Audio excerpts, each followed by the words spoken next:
नमस्कार, आप देख रहे हैं मुद्दा गर्म है। मैं हूं आपके साथ प्रीति रघुनंदन। बुलेटिन की शुरुआत उस खबर से हम करने जा रहे हैं जो धीरे धीरे पूरे देश में दहशत का सबब बनती जा रही है।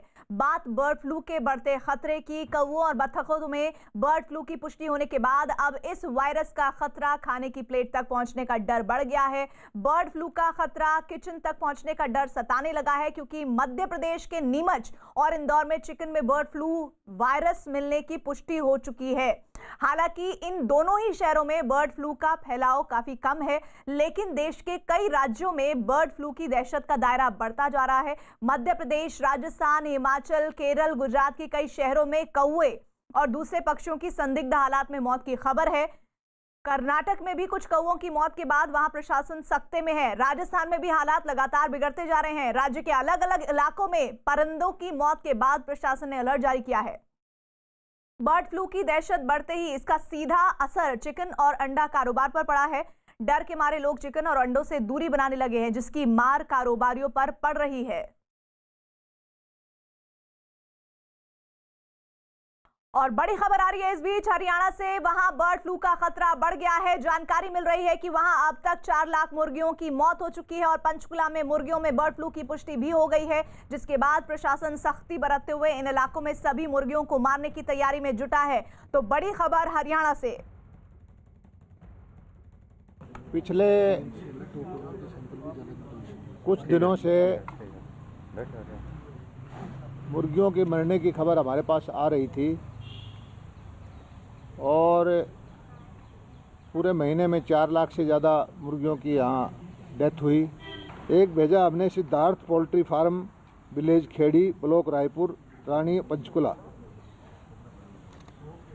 इसमें हमने 5 सैंपल भेजे, 5 मुर्गी भेजी। ये जो है पॉजिटिव मिले H5N8 का। सबसे घातक होता है H5N1।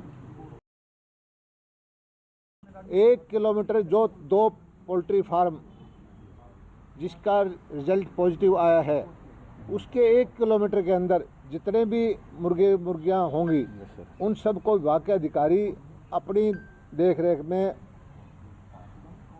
पकड़ के उनको ख़त्म किया जाएगा। और हमारे अधिकारी भी पूरे मास्क, पीपी किट और जितनी भी प्रिकॉशन लेके टीम हमने बढ़ा दी है। और उसके लिए हमने नोटिफिकेशन करना होता है, नोटिफिकेशन कर दिया है। सरकार ने नोटिफाई कर दिया है कि इसी पोल्ट्री फार्म के 1 किलोमीटर के अंदर जितने भी बर्ड्स ये पालतू मुर्गे हैं, इनको सबको कलिंग किया जाएगा। और राजस्थान में भी बर्ड फ्लू की चिंता बढ़ने के बाद सरकार की तरफ से सख्ती बढ़ा दी गई है। कई इलाकों में चिड़ियों के सैंपल लेकर जांच के लिए भेज दिए गए हैं, जबकि इस काम में लगे कर्मचारी भी पूरी तरह सतर्क नजर आए। सूत्रों के मुताबिक मध्य प्रदेश के इंदौर और नीमच में मुर्गी में बर्ड फ्लू पॉजिटिव आने के बाद राजस्थान से होने वाली चिकन सप्लाई पर मध्य प्रदेश सरकार फिलहाल रोक लगा सकती है। बताया जा रहा है कि इंदौर नीमच के बाजार में अजमेर से चिकन आया था और इन्हीं के नमूने जांच में पॉजिटिव पाए गए हैं। और हमारे साथ हमारे 2 सहयोगी इस वक्त जुड़ रहे हैं। भवानी सिंह जयपुर से जुड़ रहे हैं, मनोज शर्मा भोपाल से जुड़ रहे हैं। पहले भवानी, मैं आपका रुख करना चाहती हूं, क्योंकि हम कल तक ये जानकारी जुटा रहे थे कि मध्य प्रदेश में बर्ड फ्लू तेजी से बढ़ रहा है, लेकिन मध्य प्रदेश में जो बढ़ता हुआ बर्ड फ्लू है उसकी जो चेन है वो सीधे सीधे राजस्थान से कनेक्ट हो रही है। ऐसे में क्या एक्शन लिए गए हैं इस बारे में? देखिए, इस वक्त अब मैं जयपुर में पशुधन भवन के अंदर हूँ और इस यहाँ पर हम देख रहे हैं कि आज सुबह से मीटिंग पे मीटिंग चल रही है कि आखिर इस पूरे मसले को लेकर राजस्थान सरकार का रुख क्या है। शुरुआत में जब राजस्थान सरकार की ओर से कहा गया यहाँ पर जो पशुधन विभाग का कि मुर्गियों के अंदर बर्ड फ्लू नहीं है, पोल्ट्री फार्म वालों के साथ में बातचीत कर ली गई है, लेकिन उसके बाद में जैसे ही मध्य प्रदेश के अंदर ये कंफर्म हुआ, उसके बाद में लगातार जो रिपोर्ट्स ली जा रही है पोल्ट्री फार्म वालों के साथ, उनसे रिपोर्ट ली जाती है। इसके अलावा रैपिड रेस्पॉन्स टीमें हैं, वो लगातार फील्ड के अंदर हैं, उनसे रिपोर्ट मंगवाई जा रही है। अभी कंट्रोल रूम से हमारी बात हुई है कि डेटा कंपाइल कर रहे हैं कि आज जो अगर मुर्गियों की कहीं मौत हुई है वो कितनी इन्फॉर्मेशन है, कि कहाँ कहाँ हुई है। अभी तक मुर्गियों की मौत को सीरियसली राजस्थान में नहीं लिया जा रहा था। कहा गया कि 1% डेथ होती है जो नेचुरल डेथ होती है, यानी कि कहीं अगर किसी मुर्गी फार्म में 1000 मुर्गियाँ हैं और 100 मुर्गियाँ होती तो उसको सीरियसली नहीं लिया जा रहा था। लेकिन अब क्योंकि अब बड़ा मसला है अब जब मध्य प्रदेश में कंफर्म हो गया, और ख़ास तौर पर राजस्थान इसलिए भी अहम है कि राजस्थान बहुत बड़ी मंडी है पोल्ट्री फार्म्स की, और यहाँ से एक बड़ा मार्केट है, चिकन का मार्केट है। अजमेर जहाँ से 40 लाख अंडे पर डे प्रोडक्शन होता है, वहाँ पर 1000 से ज़्यादा वहाँ पोल्ट्री फार्म है। तो जाहिर तौर पर ये चिंता का सबब है, केवल राजस्थान के लिए नहीं। अगर राजस्थान से किसी भी पोल्ट्री से अगर कंफर्म होता है तो ये नॉर्थ इंडिया के लिए, क्योंकि पूरे उत्तर भारत में दिल्ली समेत कई राज्यों के अंदर राजस्थान से चिकन की सप्लाई होती है, अंडों की सप्लाई होती है। लगातार हम सुबह से बात कर रहे हैं यहाँ पर, लेकिन ये जयपुर राजस्थान की जो आप तस्वीरें दिखा रहे हैं उससे मैं मध्य प्रदेश की तस्वीरों को जोड़ना चाहती हूँ। इंदौर और नीमच में मुर्गियों में बर्ड फ्लू की पुष्टि के बाद प्रशासन ने इलाके की सभी मुर्गियों और अंडों की दुकानों को एक हफ्ते के लिए बंद करने का फैसला किया है। साथ ही लोगों से ये भी कहा है कि चिकन और अंडों से आप दूरी बना के रखिए। जम्मू कश्मीर सरकार ने भी बर्ड फ्लू के खतरे को देखते हुए 14 जनवरी तक दूसरे राज्यों से मुर्गियों के आयात पर प्रतिबंध लगा दिया है। मनोज हमारे साथ, हमारे सहयोगी जुड़े हैं। मनोज, सर्दियों में अमूमन लोग इस तरह की चीजों का सेवन ज्यादा करते हैं, लेकिन बर्ड फ्लू का बढ़ता खतरा कैसे व्यापार पर एक बड़ा झटका है? हमारे साथ डॉक्टर R.K. रोकड़े जो कि पशुपालन विभाग के जो यहाँ पर संचालक हैं प्रीति, हम इनसे बात करते हैं, क्योंकि जो अहम बात है, जो अभी सिर्फ आपके जो मामले हैं बर्ड फ्लू के पॉजिटिव मामले नीमच और इंदौर में आए, आपकी तरफ से क्या एक जो चिकन खाने वाला जो खाता है उसके लिए क्या एहतियात आपकी तरफ से? देखिए, चिकन खाने वालों के, चिकन खाने भाइयों से मेरा अनुरोध है कि कृपया वो घबराए ना, बाकायदा उसका उपयोग कर सकते हैं। उसके लिए लेकिन सावधानी बरतने की आवश्यकता है। जैसा कि पहली बात तो अच्छी दुकान से ख़रीदें, साफ़ सुथरी दुकान से ख़रीदें, और दूसरी बात यह है कि बनाते समय उसको बाकायदा साफ़ सुथरा धोएं, और उसके बाद उसको कम से कम 70 डिग्री सेंटीग्रेड में ज़रूर पकाएं। 70 डिग्री सेंटीग्रेड। सर, ये 70 डिग्री एक ऐसी चीज़ है कि एक आम आदमी कैसे समझे कि 70 डिग्री में ये चीज़ पक गई? देखिए, आप तो जानते हैं कि पानी भी आप जानते हो कि 100 डिग्री सेंटीग्रेड में उबलता है, तो ये बनाने वाले को अनुमान तो होता है कि कम से कम इसका आसपास उबलने वाले रेसों के आसपास इसका तापमान होगा। ये निर्धारित तापमान कर ले, मतलब ऐसा कोई थर्मामीटर लगाने नापने की ज़रूरत नहीं है। गर्म होना चाहिए, उबला होना चाहिए, तो बाकायदा माना जाएगा कि 70 डिग्री सेंटीग्रेड में वो पका है। चलिए, मैंने ऑमलेट बनाया सर, तो ऑमलेट की जो अपर लेयर होती है, ऊपर की लेयर होती है, वो तो ऐसा लगता है कि खूब पक गई, लेकिन ज़रा सा ऊपर नीचे खोलेंगे तो लगेगा कि वो उतनी नहीं पकी। अब मेरा कहना तो ये है कि अगर अपन जो इस पर ऑमलेट बनाया जाता है उसका अगर तापमान के ऊपर बात करें तो उसका तापमान 100 से ऊपर होता है, तो वहाँ पर जो अंडा बनाया जाता है, ऑमलेट बनाया जाता है, तो उसमें भी पूरी संभावना है कि वो सुरक्षित होगा। तंदूरी चिकन में जैसे फिर वही चीज़ होती है कि आप चिकन आपने पकाया, ऊपर की लेयर आपको अच्छी पिंक दिख रही है, डार्क पिंक दिख रही है, तंदूरी चिकन पूर्ण से सुरक्षित है, खा सकते हैं, कोई उसमें पर दिक्कत नहीं है। और अभी सर मध्य प्रदेश में इंदौर और नीमच के अलावा, इंदौर मतलब क्या लोगों से आपने क्या एहतियात बरते हैं और क्या सावधानियाँ बरती गई हैं? अभी जो हमारे इंदौर और नीमच पे जो हमें पाया गया था, उसमें हमने ये किया कि जो हमारे जहाँ शॉप थी, तो सैंपल पाया गया किसी पोल्ट्री फार्मर का, किसी बर्ड्स का नहीं पाया गया था। ये जो मार्केट में स्वेब लिए थे हमने, खासतौर टेबल के लिए थे, नाइफ के लिए थे, उसमें ये सैंपल हमें पॉजिटिव पाया गया। तो हमने जो मार्केट था, जैसे कि इंदौर में एक एरिया था, डेली कॉलेज वाला एरिया, रेसिडेंसी वाला एरिया, वहाँ के मार्केट को हमने 1 किलोमीटर के मार्केट को बंद कर दिया है, मतलब पोल्ट्री मार्केट को, और उसमें साफ़ सफाई करा दी, सैनिटाइज करा दिए, और वहाँ पे कुछ थोड़े बहुत जो मतलब पक्षी थे उनको हमने विनष्टीकरण की कार्रवाई भी की है। कहाँ से आया प्रीति? एक आखिरी सवाल पूछ रहा हूँ कि ये आया कहाँ से, मतलब क्या ये लोकल है या बाहर से है? हमारे जो वहाँ के उपसंचालक हैं उनके द्वारा जो विक्रेता हैं उनसे बात की, उनका ये कहना था कि ये अपने प्रदेश के प्रक्षेत्रों के नहीं हैं। उनका कहना था कि हमने बाहर से लाए हैं, तो हमने उनसे पूछा कहाँ से लाया, जहाँ से लाया था वहाँ की जानकारी हमें प्राप्त हुई है। उसके हिसाब से अनुमान है कि ये हरियाणा से आए हुए लगते हैं। राजस्थान के रास्ते हरियाणा से? जी हाँ, ऐसा लग रहा है, ऐसा प्रतीत होता है। तो फिलहाल हरियाणा से आप लोग पोल्ट्री जो आ रही है उस पर रोक लगा रहे हैं? देखिए, अगर आवश्यकता पड़ी तो उस पर रोक भी लगाएंगे। अभी हमारा विचाराधीन है मामला, होगा तो इस पर भी हम कार्रवाई। मनोज, ये जो बातें आप बता रहे हैं ये बहुत ज़रूरी है और एक जिम्मेदारी हम निभा रहे हैं उन लोगों के लिए जो वाकई में इन दिनों इन चीज़ों का सेवन करते हैं, अंडे खाते हैं, साथ ही साथ वो चिकन पसंद करते हैं। उनके लिए क्या एहतियात बरती जाए उसके बारे में आपने जानकारी दी है। और इधर बर्ड फ्लू की दहशत देश की राजधानी दिल्ली को भी डराने लगी है। दिल्ली के मयूर विहार फेज 3 के एक पार्क का वीडियो वायरल होने के बाद दिल्ली में भी बर्ड फ्लू की चिंता बढ़ने लगी है और इस वीडियो में कुछ मरे हुए कौवे और कुछ बीमार पड़े कौवे दिखाई दिए हैं, जिसके बाद न्यूज़ 18 की टीम इस पार्क में पहुंची। हैरानी की बात यह है कि इस पार्क में काम करने वाले लोगों ने दावा किया कि अब तक इस पार्क में करीब 100 से ज्यादा कौवों की मौत हो चुकी है और इन लोगों ने दावा किया कि वीडियो वायरल होने के बाद डॉक्टरों की एक टीम भी इस पार्क में पहुंची थी और इन कौवों के सैंपल लिए।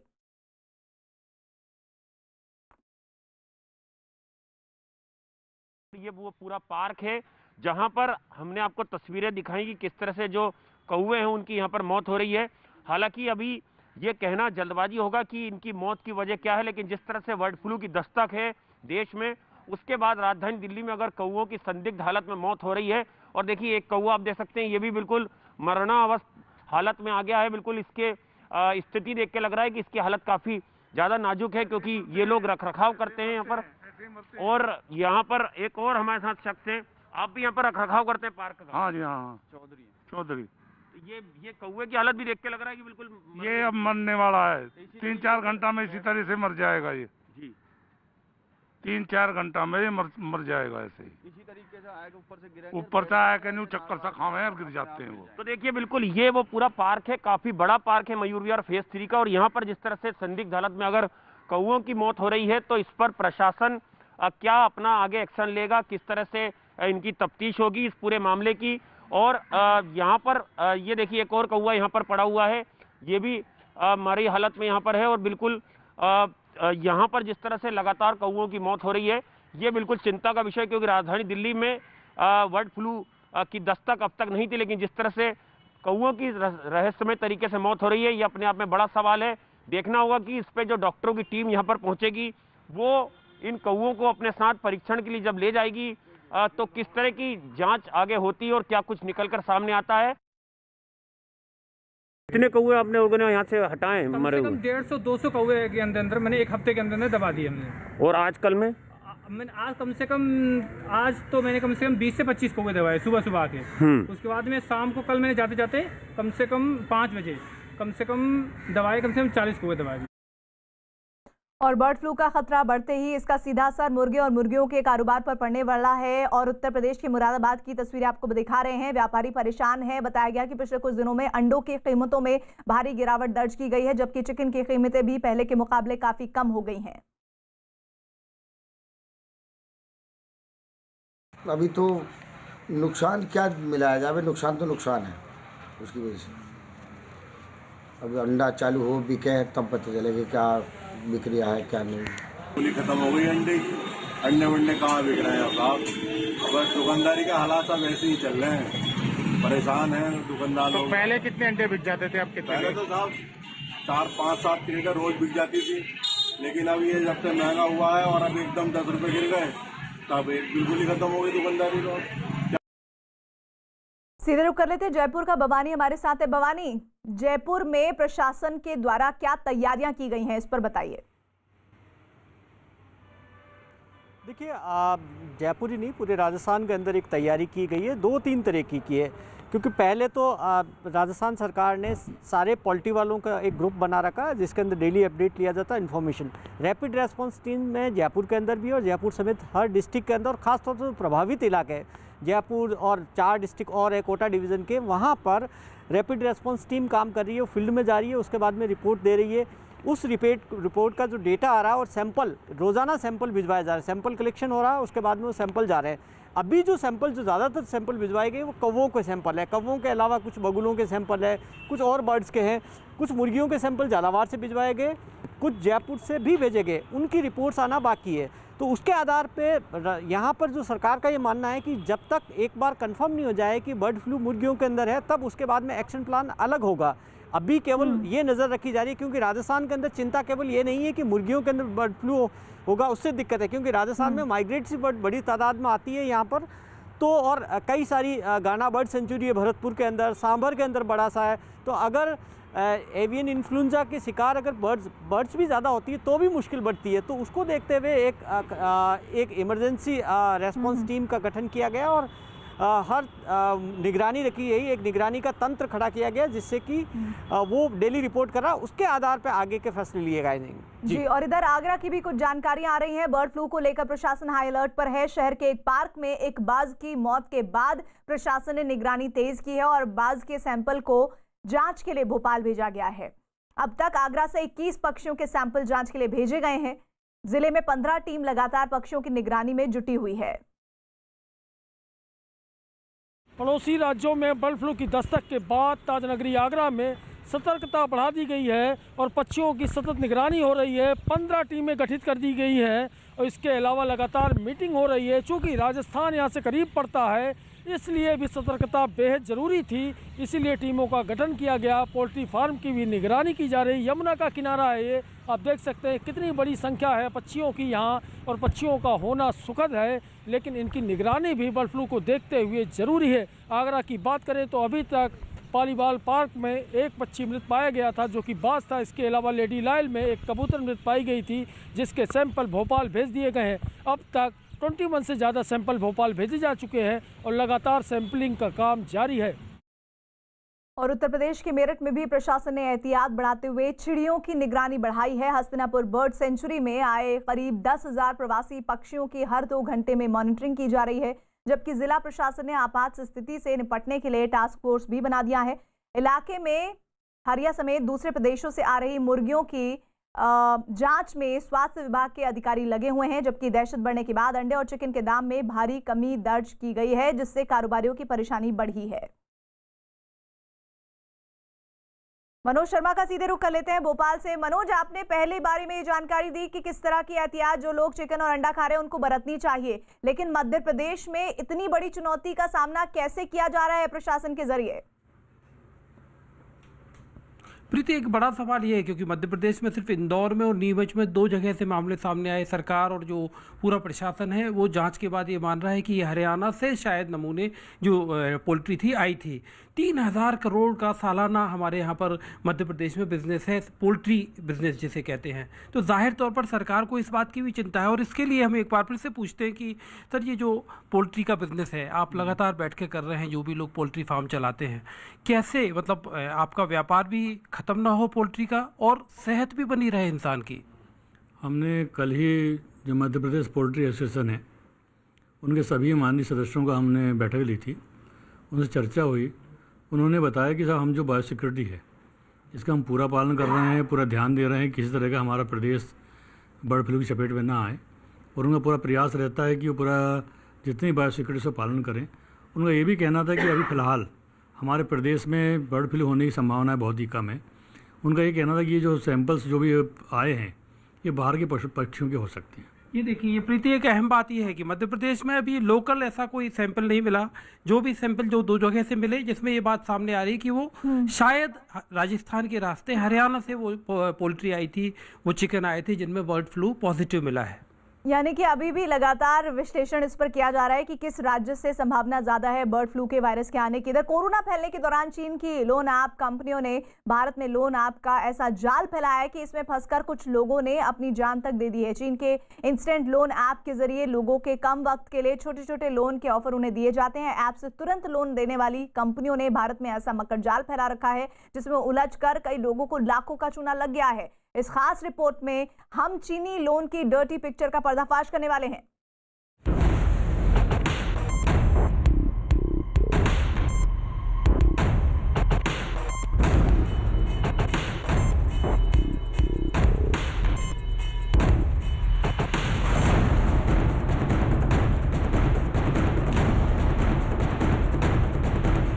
लोन ऐप्स का मोटिव ये है, कम से कम 7 दिन का या 15 दिन का लोन देते हैं। अब लोगों को कहीं ना कहीं से तो पैसे का इंतजाम करना ही था, जैसे ये इंस्टेंट लोन ऐप्स डाउनलोड करनी शुरू करें।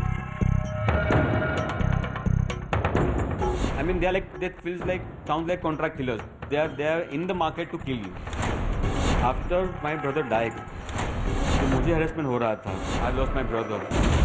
अदर सेंसिटिव इन्फॉर्मेशन हो जाए वो रख के ब्लैकमेल करने लगे।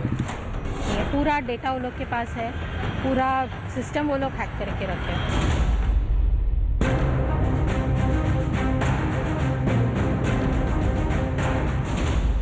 चाइनीज ऐप का कर्ज जाल। जो जितने भी लोन्स है ये चाइनीज़ के हैं, चाइनीज़ एप्लीकेशन है, इनके जो है पूरे बेंगलोर और कर्नाटका और तेलंगाना में फैला हुआ है। मृत्यु लोन बांटते ठग। तो हम आपके कॉन्टैक्ट के साथ व्हाट्सएप ग्रुप बनाएंगे और ये बताएंगे कि आप ये बंदा फ्रॉड है जिसने लोन लिया है, तो यानी कि ये आपका सोशल डिफेमिंग कर देंगे। 2 मिनट में लोन का ऑफर बना जानलेवा। तो मैं कुछ ऐप्स की बात करूंगा, जैसे कैश रोड है, ये एक बहुत बड़ा मार्केट है। इस ऐप में रजिस्ट्रेशन के बाद आपको पूरी तरीके से घेरने की करेंगे कोशिश। कर्ज के नाम पर निजी जानकारी की चोरी। ग्रुप बनाते हैं व्हाट्सएप पे और ग्रुप में ये सब चीज़ें करते हैं कि इसने आपसे हम लोग से लोन लिया, लोन पेमेंट करने के लिए बोलो, ये चोर है। आपके फोन में मृत्यु लोन के ठेकेदार। उनका दिल बहुत कमजोर है, डरता है, बहुत डरता है। तो पुलिस के सामने उसने कन्फेस किया कि अभी मैं सोच रहा हूँ सुसाइड करना।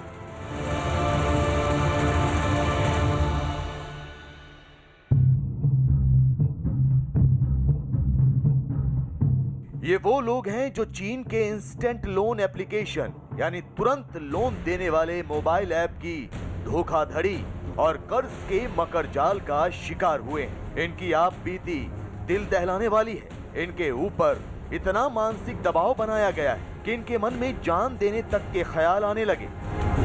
और कुछ ऐसे भी हैं जो दबाव नहीं झेल पाए तो जिंदगी खत्म कर दी।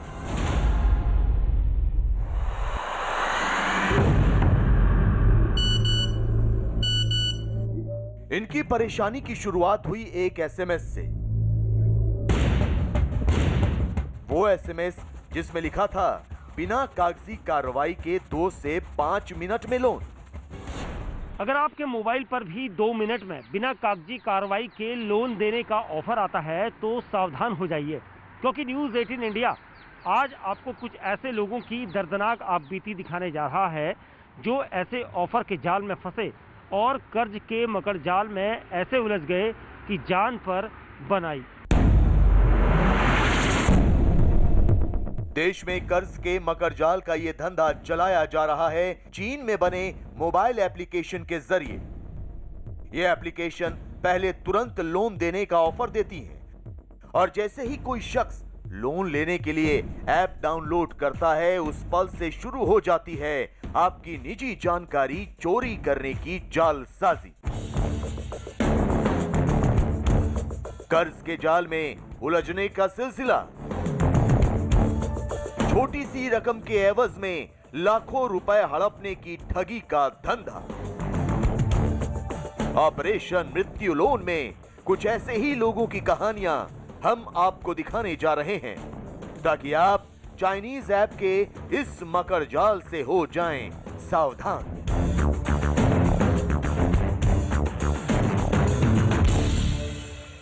तो ये बहुत बड़ी खबर है जिसके बारे में हम लगातार आपको बता रहे हैं। एक तरफ कोरोना वायरस, बर्ड फ्लू की चर्चा हम लगातार बता रहे हैं किस तरह से वो फैल रहा है पूरे देश भर में, लेकिन चीन की लोन ऐप कंपनियों ने भारत में लोन का एक ऐसा जाल फैलाया हुआ है, इसमें फंसकर कुछ लोगों ने अपनी जान तक गंवा दी है। कितना खतरनाक है इस ऐप का इस्तेमाल करना वो आपको हम बता रहे हैं। चीन के इंस्टेंट लोन ऐप के जरिए लोगों को बहुत कम वक्त में छोटे छोटे लोन के ऑफर दिए जाते हैं।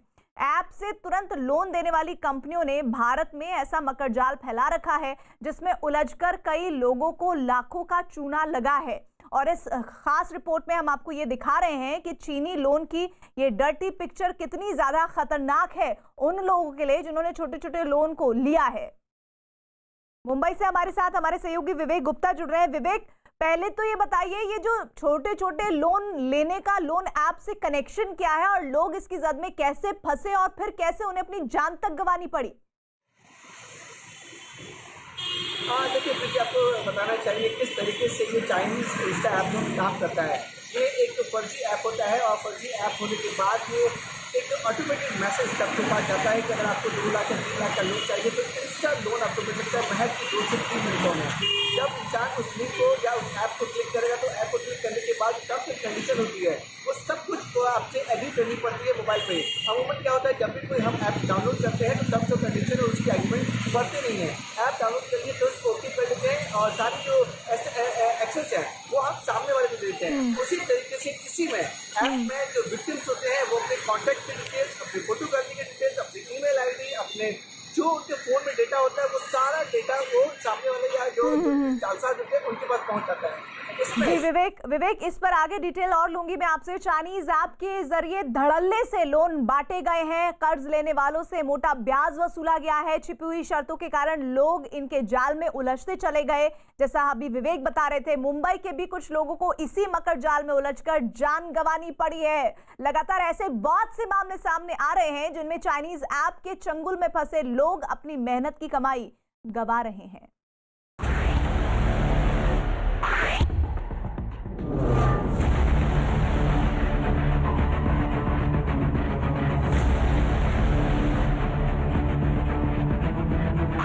मुसीबत के मारों पर कर्ज की मार, जिंदगी की परेशानी बना लोन, डिजिटल साहूकारों से सावधान। कोरोना महामारी ने बहुत से लोगों के रोजगार चौपट कर दिए, पैसे की परेशानी हो गई। किसी के आगे हाथ पसारने से बेहतर खुददार लोगों ने सोचा कि लोन ले लेते हैं, धीरे धीरे कर्ज उतार देंगे। लेकिन चाइनीज ऐप के जरिए लोन बांटने वालों से छोटी सी रकम क्या ली, लेने के देने पड़ गए।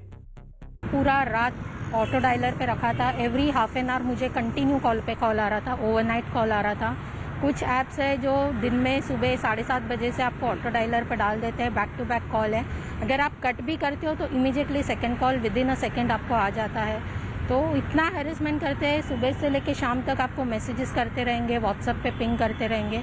इन केस अगर आप उनका कॉल मिस करते हो तो वो लोग सीधा मैसेज डालते हैं, you are not responding, we will call your contact list, we will send it to Facebook. सब कुछ ऐसे हैरेस करते रहते हैं वो लोग। ये महिला भी इन्हीं ऐप की मारी हुई है।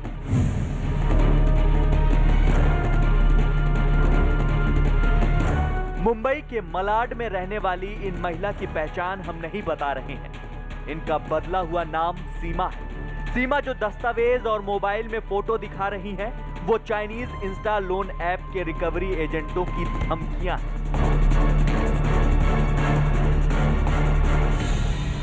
सीमा एक लिंक के जरिए एक इसी तरह के डिजिटल साहूकार ऐप के चंगुल में फंसी थी। उन्होंने मुझे मैसेज पे बहुत सारे लिंक्स आते हैं, वो लिंक के थ्रू मैंने चेक किया तो मुझे वहाँ पे लिंक मिला जिसमें ऐप्स थे। वो ऐप्स में जाके मैंने लोन अप्लाई किया। मैं प्रॉब्लम में थी, इसके लिए मैंने उसको अप्रोच किया, मैंने डाउनलोड किया, लेकिन तभी इतना वो लोग का पता नहीं था। तो डाउनलोड करने के टाइम पे हम लोग का डेटा जो है वो हैक कर लेते हैं, और अगर रीपेमेंट आप टाइम पे ना करो, उनका रीपेमेंट टाइम होता है 7 डेज़। 7 डेज़ मतलब जिस दिन ड्यू डेट रहता है मॉर्निंग से वो आपको हैरेसमेंट कॉल चालू कर देते हैं, बैक टू बैक कॉल करते हैं। अगर आप पे नहीं करते तो वो आपको हैरेसमेंट करते हैं, आपको धमकी देते हैं कि आपके कॉन्टैक्ट्स को कॉल करेंगे, अब्यूसिव लैंग्वेज यूज़ करते हैं। कुछ लोग के कॉन्टैक्ट्स को कॉल भी गया है, उनके फ़ोटोज़ को मर्फ करके उस पर लिखा जाता है चोर है, ये है। उनके पेरेंट्स को गाली दी जाती है, सारा डेटा हैक हो जाता है। और ये जो जितने भी लोन्स हैं ये चाइनीज़ के हैं, चाइनीज़ एप्लीकेशन है। इनके जो है पूरे बेंगलोर और कर्नाटका और तेलंगाना में फैला हुआ है। मुंबई में बहुत कम है, बट द विक्टिम्स आपको मुंबई में काफ़ी मिलेंगे।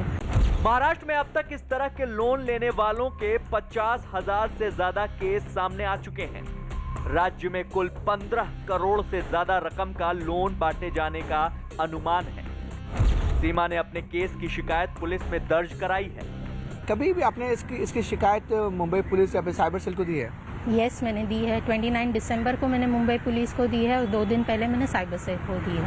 उनकी तरफ से कोई एक्शन? फिलहाल तो कोई एक्शन नहीं है। उन्होंने मेरे को प्रूफ मांगा था, मैंने सारा प्रूफ दे दिया, सब कुछ दे दिया। रिकवरी एजेंट भले भारत में बैठे हो, लेकिन ये ऐप चीन से ही ऑपरेट होते हैं। कुछ ऐप्स के बारे में जानकारी सर्च करने पर इनका पता चीन का दिखाई देता है। अगर पैसा देने में देर हो जाए तो ये समाज में आपको बदनाम करना शुरू कर देते हैं।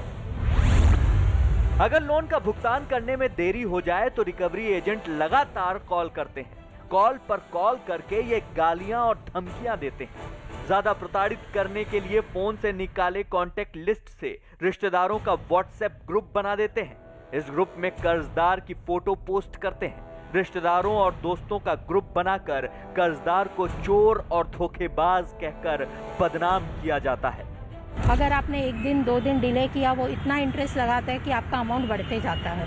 और वो लोग पेनल्टी चार्जेस बोलते हैं कि वो लोग माइनस करेंगे, करते नहीं है। पूरा डेटा वो लोग के पास है, पूरा सिस्टम वो लोग हैक करके रखते हैं। और बोलने के लिए वो लोग बोलते हैं कि हम लोग NBFC रजिस्टर्ड है, बट अगर आप लोन अग्रीमेंट मांगो तो लोग बोलते हैं 2-3 हज़ार के लिए कौन लोन अग्रीमेंट देगा आपको करके। तो 2-3 हज़ार के लिए अगर आप लोन अग्रीमेंट नहीं दे रहे हो तो आप इतना हैरेस करके लोगों को फोर्स कर सकते हो सुसाइड करने के लिए। वो इतना हैरेस करते हैं कि लोग सुसाइड कर रहे हैं। सीमा ने भी हमसे कई ऐसे व्हाट्सएप चैट के स्क्रीन शेयर किए हैं जिसमें उनको लोन रिकवरी एजेंट गंदी गंदी गालियां दे रहे हैं।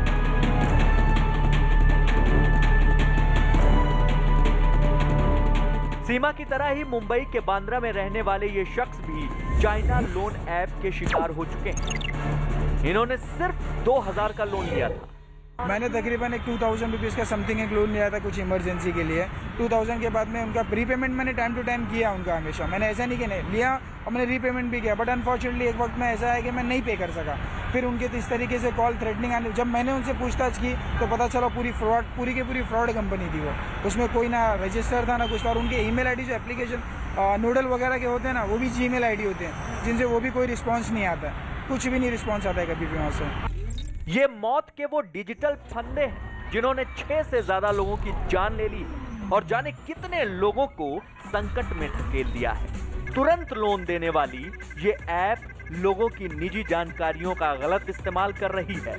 साथ ही इनके एजेंट रिजर्व बैंक से जारी लोन रिकवरी की गाइडलाइन को किनारे रख देते हैं और शुरू हो जाता है धमकियों और हैरेसमेंट का सिलसिला। अरे सर जी, मैं एक्चुअली आपके मेरे पेमेंट के ही आने का वेट कर रहा हूँ। मैं खुद करवा रहा हूँ पेमेंट, आपको बेफिक्र हो, मैं करवा दूंगा आज। सुनिए मेरी बात, सुबह से लटका रखा है ना मेरे को। सुबह से लटका रखा है ना, एंड ऑफ द डे तेरा खत्म नहीं हो रहा, तेरा दोस्त नहीं आएगा जब तक पेमेंट नहीं करवाएगा तू मेरा। नहीं बाबा, वो बात नहीं है, पेमेंट आज ही होगा, इतना श्योरिटी है। अबे श्योरिटी को समझ गया, मेरे को पेमेंट चाहिए अभी आधे घंटे में पेमेंट नहीं है ना, तो सारे रिलेटिव के ऐसे तैसे कर दूंगा मैं। भाई देख, तेरे को पेमेंट तो मिल जाएगा, पेमेंट तो तुझे मिल जाएगा। मुंबई और महाराष्ट्र में ऐसे लोगों की मदद कर रहे प्रवीण, जो इनकी आवाज मुंबई पुलिस तक पहुंचाते हैं। ये जो भी चाइनीज इंस्टेंट लोन ऐप्स जो है इंडिया में जल्द से जल्द बैन होना काफ़ी ज़रूरी है, क्योंकि ये हमारे देश के लिए, अपना देश का डेटा के लिए काफ़ी खतरा है। या मॉलवेयर उसके फ़ोन में या कंप्यूटर में इंट्रोड्यूस कर दिया जाता है, जिससे उसका पूरा डेटा, उसकी पिक्चर्स, उसके वीडियोस, उसके बैंक अकाउंट डिटेल्स वगैरह हैक कर लिए जाते हैं और चुरा लिए जाते हैं। इस डेटा थेफ्ट की वजह से बाद में उसको रैंसमवेयर की तरह पैसे मांगे जाते हैं, उसको एक्सटॉर्शन की थ्रेट्स दी जाती हैं और एक तरह से उसकी लाइफ को जहन्नुम जैसी बना दी जाती है। इंटरनेट पर ऐसी चाइनीज ऐप की बाढ़ आई हुई है जो डिजिटल साहूकार बनकर लोगों को प्रताड़ित कर रही है। इनके जरिए धड़ल्ले से लोगों को कर्ज के जाल में फंसाया जा रहा है।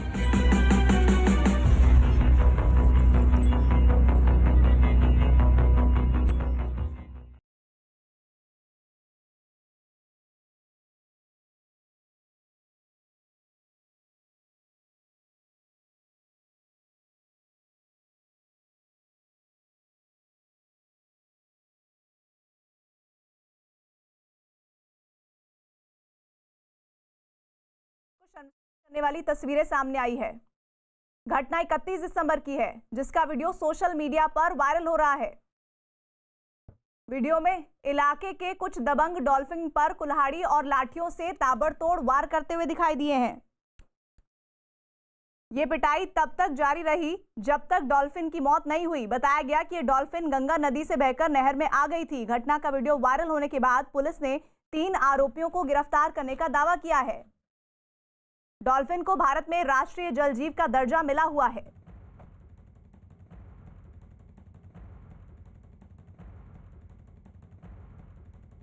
एक बार फिर से आपको बता दें, ये मानवता को शर्मसार कर देने वाली तस्वीरें हफ्ता भर पहले की जरूर हैं, लेकिन ये तस्वीरें आपको विचलित कर सकती हैं, इसलिए हम आपको साफ तरीके से इन तस्वीरों को नहीं दिखा रहे हैं। यूपी के प्रतापगढ़ की ये तस्वीरें हैं जो इंसानियत को शर्मिंदा करती हैं। घटना 31 दिसंबर की है, जिसका वीडियो सोशल मीडिया पर वायरल हुआ है। वीडियो में इलाके के कुछ दबंग डॉल्फिन पर कुल्हाड़ी और लाठियों से ताबड़तोड़ वार करते दिखाई दिए हैं। ये वीडियो तब जारी हुआ है अभी, लेकिन ये आपको जानकारी दे दें कि डॉल्फिन की मौत हो गई है। बताया गया कि डॉल्फिन गंगा नदी से बहकर नहर में आ गई थी। घटना का वीडियो वायरल होने के बाद पुलिस ने 3 आरोपियों को गिरफ्तार किया है। डॉल्फिन को भारत में राष्ट्रीय जल जीव का दर्जा दिया गया है। अजीत सिंह हमारे साथ, हमारे सहयोगी जुड़े हुए हैं। अजीत, जरा बताइए कि ये कितने लोग हैं, इनमें से कितनों की गिरफ्तारी हो पाई है और कितना वक्त लगेगा जब ये सभी के सभी जिन्होंने मानवता को शर्मसार किया है उनकी गिरफ्तारी मुमकिन होगी? देखिए, बिल्कुल प्रीति, जिस तरह से ये पूरा वाकया हुआ है, वीडियो वायरल हुआ, वो बिल्कुल कहीं ना कहीं दंग रहने वाला है कि डॉल्फिन मछली जिसे राष्ट्रीय दर्जा दिया गया है। उसे 6 फुट की मछली को ग्रामीणों की तरफ से जो वहाँ के दबंग थे जबरन नदी में घुसकर जो नहर में बहकर आ गए उनको मारा। कई 1 दर्जन लोगों की तलाश पुलिस कर रही है। हालांकि जो दिनेश द्विवेदी हैं प्रतापगढ़ के ASP, उनका साफ तौर पर कहना है कि हमने 3 लोगों की गिरफ्तारी कर ली है, बाकी की गिरफ्तारी की जा रही। वीडियो के आधार पर उनकी पहचान की जा रही है। जो आसपास के लोग उस वक्त मौजूद थे जब डॉल्फिन गंगा नदी से बहकर प्रतापगढ़ की उस नहर में आ गई थी, जहां दौड़ा कर कुल्हाड़ी और फावड़े से उस पर वार किया गया था। बाद में पुलिस ने उसे अपने कब्जे में लिया, उसका पोस्टमार्टम कराया और फिर अंतिम संस्कार किया गया। तो निश्चित तौर पर अभी 3 लोगों को गिरफ्तार किया गया और मामले में वन जीव अधिनियम के तहत मुकदमा पंजीकृत किया गया, यानी नॉन अवेलेबल गैर जमानती धाराएं हैं जिससे लोगों को जेल जाना पड़ेगा। और ये है कि वो प्रजाति है जो लुप्त हो रही है और ऐसे में इस तरह इस डॉल्फिन को मारा गया है और ये वाकई में घटना शर्मसार करती है। हफ्ते भर से ज्यादा पहले की पुरानी ये वीडियो है जो अब वायरल हुआ है। 31 दिसंबर जानकारी दी जा रही है, यूपी के प्रतापगढ़ का ये वीडियो है। मिलने के बाद इसको वन विभाग के अधिकारियों को सुपुर्द कर दिया गया। उन्होंने जो संरक्षित जीव के अंतर्गत जो किया जाता है, कार्रवाई की जाती है, उसके अंदर कार्रवाई की है। जो मारने वाले हैं उनकी पहचान करके उसमें से 3 लोगों की गिरफ्तारी कर ली है। शेष लोगों की जो है गिरफ्तारी करके जो विधिक कार्रवाई वो की जा रही है। ये अजीत, जरा इस बारे में भी जानकारी दीजिए कि कैसे ये डॉल्फिन यहाँ नहर तक पहुँच गई।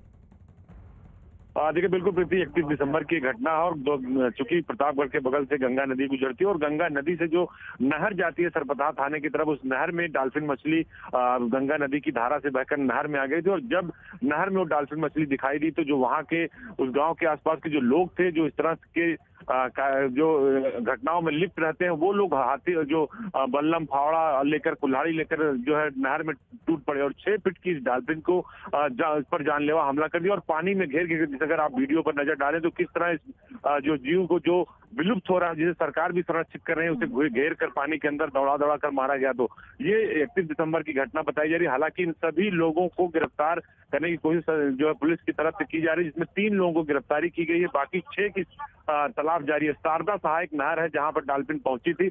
अब इस जो पहले जाल लगाएगा और उसके बाद जब जाल से नहीं पकड़ पाए तो कुल्हाड़ियों से और लाठियों से वार करके डॉल्फिन की हत्या की गई। तो पुलिस ने वन जीव अधिनियम के तहत प्रीति ने मुकदमा दर्ज कर लिया और 3 की गिरफ्तारी की और अभी 6 लोगों की तलाश की जा रही है जो उस वक्त नहर के शारदा नहर में मौजूद थे और डॉल्फिन पर हत्या करते समय वार करने में शामिल थे। जी अजीत, शुक्रिया जानकारी के लिए। और कोरोना महामारी ने आपसी सहयोग की भावना को एक नई मजबूती दी है ताकि पूरे देश में लोग एकजुट होकर इस संकट का मुकाबला कर सकें। जल्द ही टीकाकरण अभियान शुरू होने वाला है और हम सबको मिलकर ये वायरस इसको हराना है और इस लड़ाई में नेटवर्क 18 भी हर कदम पर आपके साथ है। हमारे अभियान संजीवनी और श्योर ऑफ लाइफ का भी यही मकसद है। कोई सुरक्षित नहीं अगर हर कोई सुरक्षित नहीं। नेटवर्क 18 की इस पहल का उद्देश्य है हर भारतीय की वैक्सीन तक पहुंच हो। अगले कुछ दिनों में हमारी ये पहल कोरोना के खिलाफ लड़ाई में जन आंदोलन बनकर उभरेगी।